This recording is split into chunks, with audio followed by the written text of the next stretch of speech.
Back to the Astro Imaging channel. Tonight's session we have Gaston Baudat back again from Innovations Foresight. He's going to go over his Star Waves Shack-Hartmann Wavefront Analyzer. And wow, I think I got that right.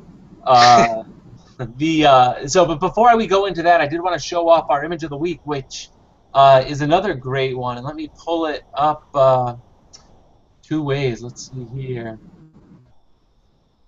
And this one is again from a previous winner, Jose Joaquin Perez Guy, this Horsehead Nebula.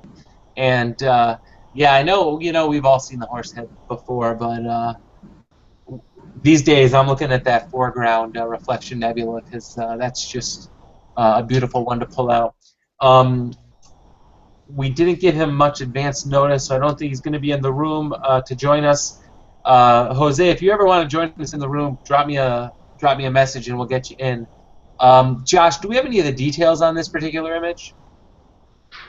There were no details. It just came from his submission, unfortunately. Okay.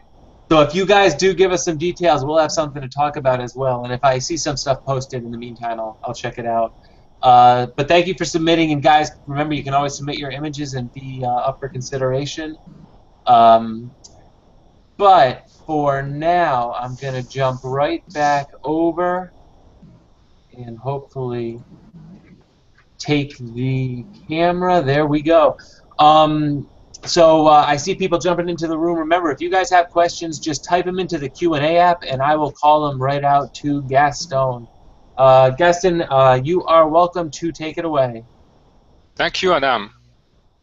No problem. Okay, I guess I'll start with a short presentation, a slideshow first. So let's see if I can share my screen. And if I remember, I need to do that.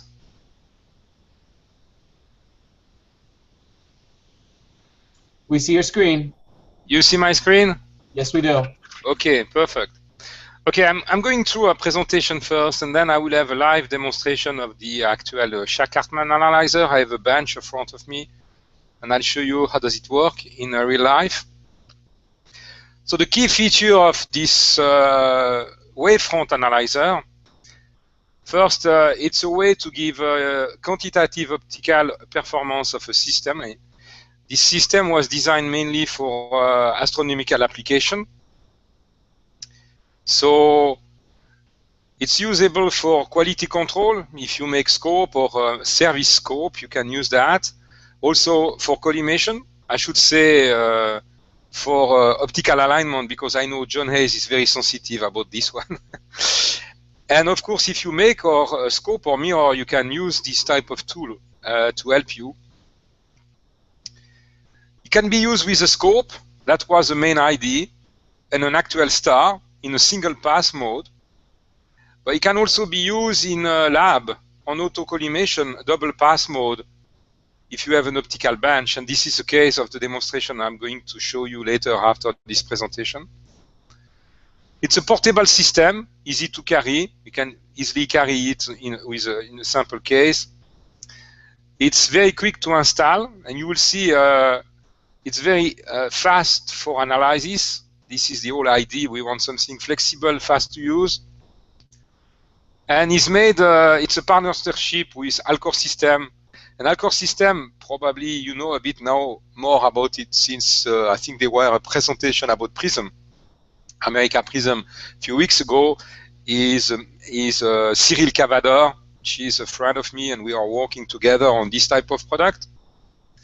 Let's start with some basic introduction here. First, the nature of light. Light by nature is a wave propagation phenomena, which means it's an electromagnetic wave. And if you want to know how it's going to behave in some situation, you have to solve the Maxwell equation under the condition of the problem. Now, I'm not going to discuss the solution of the Maxwell equation here, but I want to say it's very important we consider the nature of the wave of the light in this whole concept. So a star for us, which is pretty far away from Earth, is typically a point source at the infinity. Therefore, the starlight coming to us is a plane wave. Nothing to do with the combining making the scope, though, but that's the same concept. If you think about it, the light coming from the source, the star, is so far away than for our scope, it's pretty much a plane wave. Now, I'm going for a little while to consider the situation where we are in space, or at least in a vacuum. The atmosphere is gone, and I hope you can hold your breath during a little bit some time, because I'm going to go back with the atmosphere later on and the seeing effect. But for the explanation, it's better to believe we are in space, or at least in Earth without any atmosphere. And then we bring back the atmosphere to understand what does it mean in the equation. So we need to work with wave optics, because ray tracing and geometric optic is not good enough for the job. We need to keep in account the phase shift and the wave nature of the light. So from that point of view, if you look at a star, the starlight is this type of plane wave coming to your scope, and your scope is, in this example, this perfect lens. The goal of a scope is to take a plane wave for an object at infinity and make it a point on the focal plane. So the result is you translate a plane wave to a spherical wave with a center at the focal plane. So the phase information is present, and wave optic can predict and explain diffraction, and that's the key aspect of this type of wavefront analysis. So let's talk a bit about a point spread function, which is an important thing. The PSF, in short, describes fully an imaging system, an optical system. Keep in mind then any object you're going to image is made of a lot of sample points. Finally, if you know exactly how every point on the image is going to be seen, on the object, sorry, is going to be seen on the image, you know everything about your optical system. So first, the plane wave hits your scope, and the scope has some aperture, and the result is like a stop, and you have diffraction wave. And it's pretty much like you will see on the sea, right? You have a diffraction wave at the end, and the result is this wave is going to be imaged after diffraction by the scope, and you get something like that at the focal plane. This is the intensity level versus the XY position on the focal plane, and that's a diffraction pattern. It's the Airy disk at the end, and this is a Bessel function mathematically speaking, and the image you can see is this nice diffraction limitant pattern. So when a point source is at infinity, like a star, the PSF is a result of a plane wave diffracted by the scope aperture. If there is any distortion on the optical system, then the PSF will be different, and analyzing the PSF tells you everything about the optical capability and transfer function of the scope. So now let's look at how the wavefront analyzer works. I'm back with my nice lens, a perfect lens, which describe a perfect scope. So now you have a plane wave coming from the star very far away, and that should look like after the scope as a convergent beam, which is a spherical wave, which eventually reach the focal plane. Now for a little while I'm going to go back to ray tracing. This is a simple way to understand how does it work. The light from the scope will converge to the focal plane here, and after the focal plane you place the analyzer, and the analyzer is going to look at the light coming from the scope behind the focal plane, and it's made of two parts. One is a collimator. The goal of the collimator is to rebuild the incoming plane wave from the PSF. So if you have a plane wave here, then you will have a plane wave there. That's the whole idea. It's the plane wave there is an image of the PSF at the focal plane. And after that, you have a Shack-Hartmann sensor to analyze this plane wave. Now, of course, you may have some aberration on the optic here, But there is a calibration procedure using a pinhole who will take care of that. So aberration on the system is not an issue. So we'll forget that for the time being and assume if you have a plane wave here, you should have a plane wave there. If you don't have a plane wave there, it's because something went wrong somewhere in the scope. So let's look at what the Shack-Hartmann sensor itself is. It's basically made with an array of microlens, a lens set, to analyze the wavefront. I should say to sample the wavefront. Say, let's take a section of the wavefront of the microlens array. Let's say we have some wavefront which is not plane here coming, and each lens is going to make an image of the star. Those lenses in our product are roughly 100 microns in diameter, very, very little aperture, and they have a focal length around a couple of millimeters. So if you have a plane wave, the image of the star will be located at the focal plane of each microlens, also at the optical axis. Now, if there is any local tilt tip on the wave, then the result is the image of the star for that microlens is offset by some distance, delta x. And each microlens gets a different offset. What you do with a Shack-Hartmann analyzer, you sample the wavefront, and you locally look at the local tilt tip, which is a derivative of the wavefront. So in 2D, it looks like that. In red, you see a wavefront which is not plane, with some distortion. And this is the microlens array. On the back of it, you can see the collection of images of the same star. And each of them have some delta x and delta y versus the reference position. During the calibration, we look at what the reference position is using a pinhole, which also takes in account any aberration of the collimator. And the variation from the reference during calibration is used to compute the local tilt tip of the wave. So the star images from the microlens array are used for the reconstruction of the wavefront itself, or the phase error. And any departure for a plane wave will be seen as an error.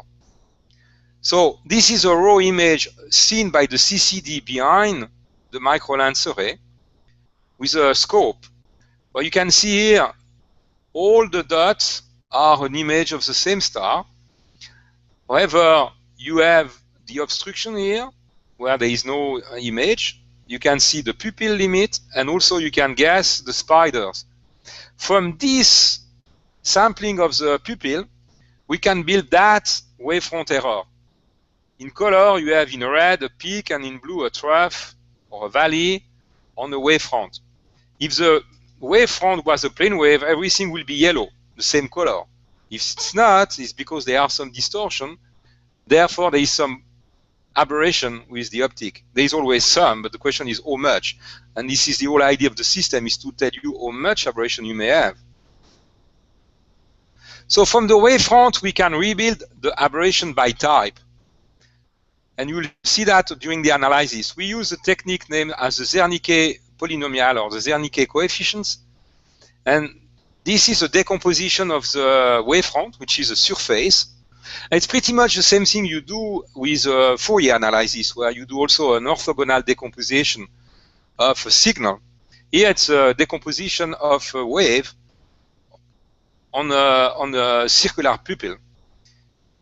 And if you look at those type of shape, first here you are the first one, the first order decomposition is known as a piston, and it's just the phase shift globally. So you see it's uniform, and we don't care because we don't work with coherent light anyway. Now after that you have tilt tip aberration, and in 2D you can see tilt tip, which means your wavefront is a plane wave with a tilt and a tip. And usually we don't care much about that. Also here you have the defocus aberration, which translates as a quadratic function. And this one also we don't care much about it because we can always bring the scope in focus. Now, after this, you have higher order aberration like those two, which are astigmatism aberration, and they translate with those type of saddle shape. Then higher order comma aberration, as you can see here. And then you have a spherical aberration and more. So more complex aberration are more higher frequency shape, more complex shape. And the analyzer we have can provide you up to the 27th order aberration.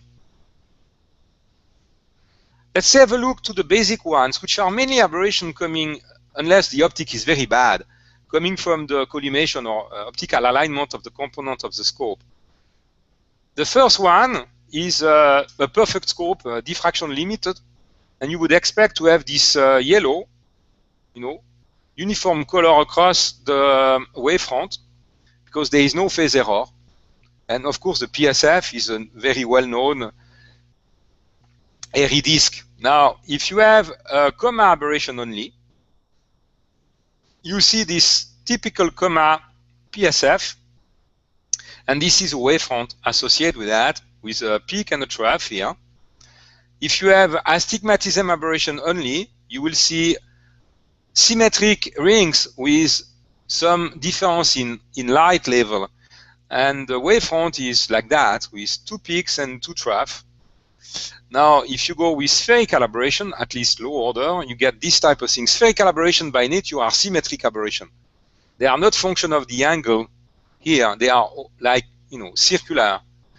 And you get this nice PSF, but the result is your star is going to be, FWHM is going to be wider than it should be. So in real life, if you use the star test, it's very challenging to detect some of those aberrations. The spherical, it's not easy to see. The astigmatism could be difficult under seeing condition. What we spot very easily with the scope is the comma, and is why we want to bring everything concentric. So let's talk about the wavefront analyzer itself. The product is made of few parts. You have the collimator I was talking about before, which is a 2-inch nose piece with a collimator inside, a lens system, an achromat. Then there is a beam splitter here, which sends piece of the light to an eyepiece, so that you can focus and center the star on the analyzer. On the back of it, you have the Shack-Hartmann sensor itself. It's made of the micro lens array and a CCD sensor to image the micro lens array. The micro lens array is 40 by 40 micro lens, which is 1600 image of the same star. It comes with a pinhole for calibration and its power supply and other accessories, and the software. Now what you get, and you will see that during the demonstration I'm very close to do, from the system is you get a list of the Zernike coefficients with how many nanometer of aberration you may have per aberration. So you know if you have comma, how much of it you have. If you have some level of astigmatism, how much you have, and so on and so forth. You can analyze and the wavefront itself, do section. There is also a summary in terms of bar plot of the different Zernike error with their sign and nanometer of error. Now let's go back to the reality where you have the atmosphere and you have some seeing. So let's say you take a long enough exposure, 10 seconds, 20 seconds, 30 seconds, something like that. The seeing is eventually averaged out, and the result is your nice PSF, in a vacuum in space, after going through the atmosphere, become this type of blob. Unless you are very lucky, is what you're going to see. You're not going to see much anymore, the PSF, the airy disk. Now, this is what's happened in an image space, but in a wavefront space, it's not the same story. In the starlight, on a long-term averaging, again, 10, 20 seconds, is still a plane wave. If you have a plane wave, if you average all the wave coming from the atmosphere, at the end of the day, it's a plane wave. So if you have a PSF like that, before the atmosphere, going through the atmosphere, you're going to see all those small image of it. And you have just to remember each microlens will be diffraction limited because the aperture of the microlens is very small. So the seeing doesn't matter. Each of them are seeing limited. And the software compute their gravity center. The result is with the software, if you take 10, 20 seconds, 1 minute exposure, and the software allows you to actually stack frames for that matter, you can rebuild the PSF as if you were in space. So seeing doesn't matter. You just need to wait long enough to get a perfect perfect diffraction analysis of the scope, which means this analyzer works just fine with an actual star on an actual scope. Now I'm going to show you a demonstration with the actual wavefront analyzer. And this is a bench I have in front of me. There is first a 90mm f14 Cassegrain scope from Orion. I have a flat here, which is a very good one. I think, if I remember well, is a 20th of a wave. Here I made a beam splitter, such we can have an artificial star with a pinhole, which is a pinhole used by the product for the calibration. And at the back of the system, you have a star wave wavefront analyzer. And I can show you that here. So let me go back, and now I should be able to go back to my camera, right? Can you see me now? Yes, now we see you. Okay, let me show you the bench, just here. So you see the bench with the analyzer over here? Yes, we do. The artificial star with a pinhole and the beam splitter, the scope, and at the end, the flat. So now I need to share my screen again to show you the software.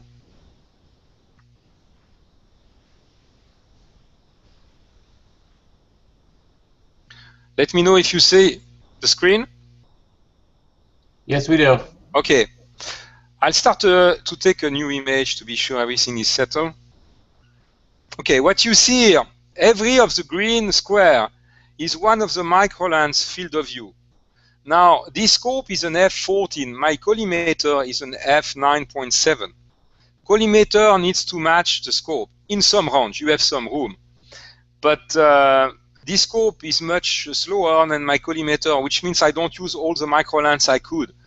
And you can see here the image of the artificial star seen by the scope is not using all the possible microlens.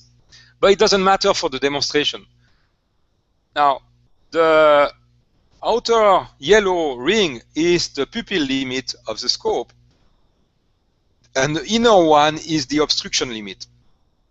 So now I'm going to do a new acquisition and tell the system to do an analysis live.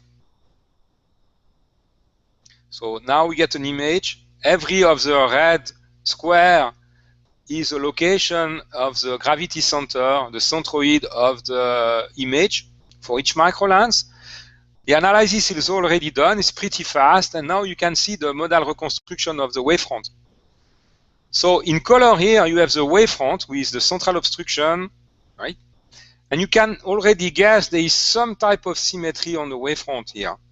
So it's not yellow everywhere, which means it's not perfect, no? But nothing is perfect in this life. No, that type of shapes tell me we should have at least some level of spherical aberration in the system. You can see here the section on X and Y of the wavefront itself. We see clearly on X pretty much a symmetric type of aberration, typical of a spherical. And on Y is not as much as, there is much more distortion, and we can see that on this image. You know, in X or Y is not the same shape. Now, over there, you have all the Zernike coefficient from Z1 to Z27 with what they mean. The Z1, Z2, and V3 are the tilt X, the tilt Y, and the defocus. In this example, I told the system for the calculation of the overall performance to ignore tilt tip and defocus. That's a choice I make. I can set that in a system and say, you take that or you don't. Any of those aberrations, I can tell the system to use them or not. I don't care about tilt tip, and by the way, it's not a lot. This one is roughly 1,000, which is 1 micron nanometers, and this is roughly 3,000 nanometers, which is 3 microns. So I don't have much tilt tip in the system. And the defocus is 20 microns, which means I focus the scope pretty well. But what I want to know now is everything else, astigmatism, comma, spherical, and so on. And you see we have some of them. Overall, the scope is not too bad. It's a 30 nanometer RMS error with 200 nanometer PTV, peak to valley, which makes the scope RMS-wise roughly an 18th of a wave, and PTV roughly 2.5 of a wave. On the bottom here, you can see a summary of the different aberration. So there is a cluster on the bottom, here, which is typical of low-order aberration. And we get some Z7, which is a little bit some comma and some astigmatism. Again, the 3 first, tilt tip and defocus, are set to 0, because we don't care. And now you see not much until this, and this is Z19, which is higher order, 5th order, spherical. What we know is this is typical of collimation, and we can probably improve those a bit.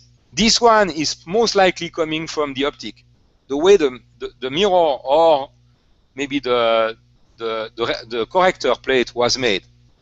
Something happened when they actually made them and greened them, and you get spherical aberration because the way the machine who polish works, is a rotating system, and there is some type of groove which is enough to create that. So there is nothing you can do about it. Now let's see from there what the scope is able to do. This is a PSF of the scope coming from the analysis of the wavefront, and you see the PSF is not that bad. It's a PSF like you wouldn't see it unless you are truly in space. And here we are 88% stereo ratio, which means technically we are diffraction limited. Everything about 80 is diffraction limited with obstruction. You see a section of the PSF, so it's not that bad. So this scope, though it costs probably $200, is still a diffraction limited scope. And this is the MTF, the modulation transfer function, will tell you the quality of the scope versus the spatial frequency of the pattern. The blue one is the actual, the theoretical, limit, and the red one is the scope performance. So the scope is close to the theoretical limit. No, the stereo ratio is pretty good. Now, an interesting thing to do now, I'm going to take a glass. I bought that glass from Edmond's Optic. It's 1 millimeter thick glass, and I can show you that probably from if I switch again to my oops. You should see me again. We see you now. Thank you. So I have a piece of glass here. You don't see much because it's a glass, right? And this glass is a float glass. I bought it from Edmond's Optic. Though I don't have any information about what his optical property is. But I'm going to place that glass between the flat and the scope. So let's go back to my screen. And give me 1 second to actually, do you see anything? We see your screen now, your full screen, but... Okay, you see that? Yes, I see it now. Okay. Okay, let me put the glass between the flat and the scope. Now, I'm start a new analysis, take a new image. You don't see much difference, but let's do the analysis and see what does it mean. And here we have the modal, and you can see it's not exactly the same image we saw before. Obviously, there is some type of vertical gradient, and you can see that when you look at the wavefront, on the y direction. And if you look at the Zernike coefficient now, the aberration, there's a large peak here at Z7, which is comma. So this plate is probably not flat. If you look at how much comma we have roughly 200 nanometer of comma. The result is my scope now is 100 nanometer RMS, not 30 anymore. And that should translate on a new PSF, which looks like that, where you can typically see the comma contribution, and you see that on the X profile, section of the PSF.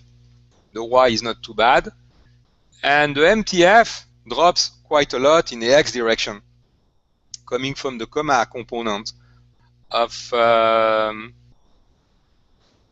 aberration. So the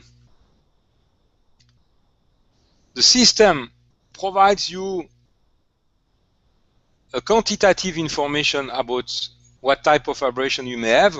You see, we have also trefoil, which is a higher order, more complex surface, which is still 163 nanometer.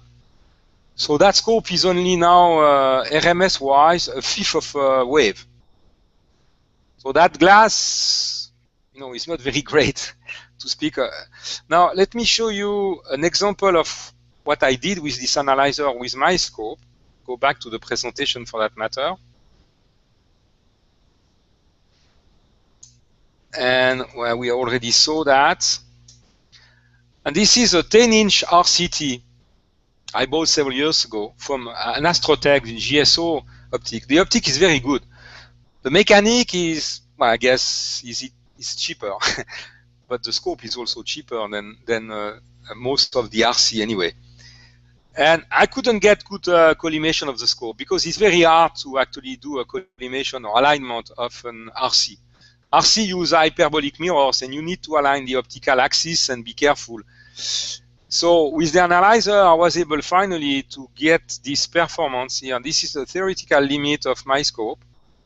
And this is what I have today, which is a Strel ratio of 86. This is my PSF, rebuilt from the Wavefront analysis. Unfortunately, in PA, I'm not going to see this very often. I'm still pretty much seeing limited. And this is a CCD inspector result on a star field. So I think that's it for me for the presentation at least. And I go back to, I guess, this. Yes, well, thank you very much. That was great.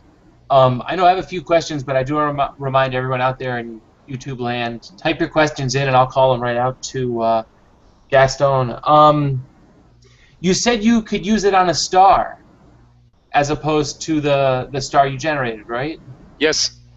What kind of limitations are there? What do you have to do? Average it out? What's the exposure length?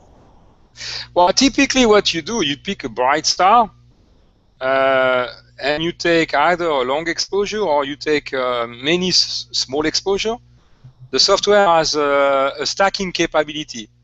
So you would shoot for, let's say, 10 to 30 second exposure in total, either in a long exposure or a stacking short exposure. And that's all you need to do, such you average the seeing. When you average the seeing is what I did with my RC, then you get the actual, it's like if you were in a bench, an optical bench. Do you use it to collimate live? Yes. Now, it's what I did also with the RC. So the way you do it, you take an image with the analyzer, you look at the result, and now you have to try. I mean, if you know your scope and the optical layout, you can eventually know in which direction to correct use the set screw. In my case, I didn't know for sure, so I play a bit, look at the result, did a new analysis, and I learned in which direction to correct. Now, we are working with Cyril on the idea to provide a bit more advanced software where, for a given layout of the optical system, and it will be scope by scope, we will be able to tell the user what to do. which screw to actually turn in which direction. So you were saying by doing it the way you do with by taking it into plane space, does that mean you're really eliminating the effects of seeing? So if you're collimating live, you've eliminated the effects of seeing, because that's the problem with collimating live, right? Yes, you do. Because back to the point I was making before, if you take a long enough exposure, seeing is averaged out. And in an image space, the result is a pretty large shape star. But from a wavefront point of view, the result is a plane wave. So because we work on a wavefront space, we are immune to the seeing. Yeah, as long as you expose long enough. Yeah. Well, you have good guiding, of course. 15 seconds doesn't sound so bad if it's helping you to eliminate the effects of seeing. That's, I think, I have an SCT. I want to collimate it in Pennsylvania. I'm not going to wait 3 months until I get good enough seeing. So that seems like a really cool feature. And the lens array, I'm assuming I think you said 40 by 40 lens array, and that's over a larger number of pixels. So the pixels, there's probably a bunch of pixels per lens, and that's how you determine the shift, I guess you would say. Yeah, we use imaging source camera with pixel in a couple of micron size. So we have hundreds of pixels per microlens, such we get a good estimation of the centroid. So yeah, we need enough pixels behind every microlens. The microlens are 100 microns in diameter, roughly. Mm-hmm. Okay. And the important question: how much does it cost? And can we order them, or I know we could probably get them on your website. Yeah, the product costs roughly 5,000 with the analyzer, the pinhole, one collimator you can choose from a list. Now we sell other collimators to cover pretty much every scope from an F3 to an F13. But every collimator, works for a range of F number, and also the cost includes the software you just saw now for the analysis. Now the next best product you can buy on the market are Zigo type of things, interferometer. It's probably one more zero. Maybe less if you use a used one, but it's not that easy to carry with you on your on your scope. Yeah. That was designed mainly for that purpose, is to be able to carry it with you and go with the scope. My demonstration is made with a bench because I'm in PA like you. It's much simpler for trade show or stuff like that. But I use it on my RC, and I have few customer actually who bought it for that reason too, to do collimation of scope. Now you can use. We also have a customer so far who bought it for quality control of their scope production. I'm not going to say who, but their goal is to be sure the quality is okay, as it should be, and provide customer with a test report of the quality of the system. Yeah. What's your typical customer like? Do you sell to builders mostly, or is it just people that want to kind of tinker around? So far, we have two types of customers. One is scope maker, or people who do maintenance on scope. Mm-hmm. I would say service. And the other one is people having several scope, like in New Mexico, and they want to be sure their scope are up to the best combination they can get. Mm-hmm. So the goal is to go with the scope on the field and be sure the collimation is the best one. Now we have a third type of customer. We haven't sold any yet, and the software will need some new feature. We are working on that for scope maker. The goal, by that I mean amateurs who make scope from scratch, because that tool can be used to actually analyze the mirror before you assemble anything.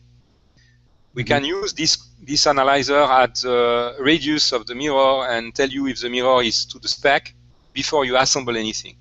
That's the next feature we'll add to the software for association or people who make scopes, their own scope. Also seems like if your club has a lot of people in it with really nice scopes, it might be nice to kind of convince a club to go in on it, because that way it kind of, not everyone has to spend that much money, but they can all benefit from it. Yeah, and we were thinking about the same. I mean, the product the product is easy to carry. It comes with a Pelican case. You can take it with you and go to any scope for analysis. And we are looking at that. Also, it's a new product on the market. We also are looking at possible way to provide a rent of the system, if this is a valuable business model, perhaps. And we can help people to collimate their scope remotely. But I think association can benefit of it, because yes, 5,000 is not cheap, but it's much cheaper than any system you can buy out there. And for an association, I think it's still a realistic option. Mm-hmm. Yep. Can I ask what the range of collimation lenses are? They stretch from an f3 to f15. How many? If you want to cover the range, or I think we have more than 10 of them. Okay, so it's like a range. When you buy the product on our website, you can select, when you buy it, you have one collimator, so you select which one you want, and then after that you can buy more. They are just standard things. You just screw them, and you use the pinhole you saw on the presentation to calibrate each of them when you go from one to the next. Great. All right. Anyone in the room have any questions? I'm not seeing anything in Q&A. Guys in Q&A, you can type them in. I know I've been getting messages from one of the guys in the room who's really interested. It does give you a ton of awesome information. And it's interesting, Gaston, that you mentioned you did it with an RC, or a GSO RC. And I have to say, he was interested because I've been having so many troubles collimating my AT8 RC, which is a GSO 8-inch RC. I've had a lot of troubles, and it would be very interesting to see, the actual nature of my scope. So. Yeah, the problem with, RC are tough to collimate, and I was using two techniques, or three techniques. I spent every time I could, nights and nights. One was the star test. Another one was a CCD inspector, but it doesn't give you any information about truly aberration. And the third one was laser. The problem with laser is you can maybe align the mechanical part of the system, but not the optical one. Right. You expect that they are the same, but with an RC, it's a stretch. And mine RC, when it came from factory, had a problem I didn't know. The spacing between the two mirrors was wrong. And the spacing, when it's wrong on an RC, the result is spherical aberration. But spherical aberration looks very nice when you do a star test, as you saw in my presentation. So you don't see that, except your stars are a little bit bigger than they should be. Everything is a bit blur, but everything looks okay. So I spent a lot of nights to try to collimate my RC until I get the analyzer. I was able to collimate it probably, if I remember correctly, in a few hours, maybe 2-3 hours, using the analyzer, and way better than I could, because I didn't have the feedback, the numbers to tell me what was wrong. Yeah, exactly. Yeah, I think that's the difficulty with RCs. Is there's nothing really other than your application and tools that provide that kind of feedback. It's a lot of guesswork. Yeah, because if you look at SCT, they are spherical mirrors, so it's always easy to correct because you just need a sample tilt tip to correct for that. Yeah, so exactly. it's why you have only 3 screws on the M2. But RC require alignment of the M1 and the M2 and the spacing. And when and mine has only a tilt tip on the M1 and M2. But there is something wrong in factory in the alignment of the offset of the mirror, there is no way for me to correct on the GSO. Because you should also correct the XY offset in you know, if and higher, more expensive scope have this capability, typically on the M2. Yeah. But I have to say the GSO optic is beautiful though. No, it's a very nice optic. The problem is the mechanic. I mean the mechanic is cheaper than, you know, than most RT because probably they save money on the mechanical side. It's a very simple mechanic. Right. Yeah. Well, for the cost, it's very difficult, I think, to get the kind of aperture and f ratio you can get with one of those GSO scopes. Yeah. Pretty amazing. Definitely. And if you're an imager, you're going to upgrade your focuser. You just have to get used to it, right? Do it early. Do it sooner rather than later. Absolutely. It was a world of difference when I upgraded my focuser. Yeah. Struggles that you're not going to anticipate. Upgrade it, and always look at your focuser when something's wrong. So. All right. So I don't see a ton of questions popping in. While I have everyone in the room, I do want to mention next week's session is AG Optical. Dave Tandy's going to be on. And we might get to see both how he makes his scopes and a bit about how he uses them. So I do again want to thank Gaston for coming on twice, and both sessions were awesome. And I'm gonna hit you up for coming on one more time. I'll give you a break for a while, but in the future I'm gonna hit you up because Okay. I think we can always learn some stuff from you. Anytime. Thank Yep. you. No problem. Thank you. But guys, thanks for coming, and I guess we'll see you next week. Remember, you can always submit your images in the image of the week, and otherwise, just check us out on Google Plus, and you'll see our sessions posted. Thanks for coming.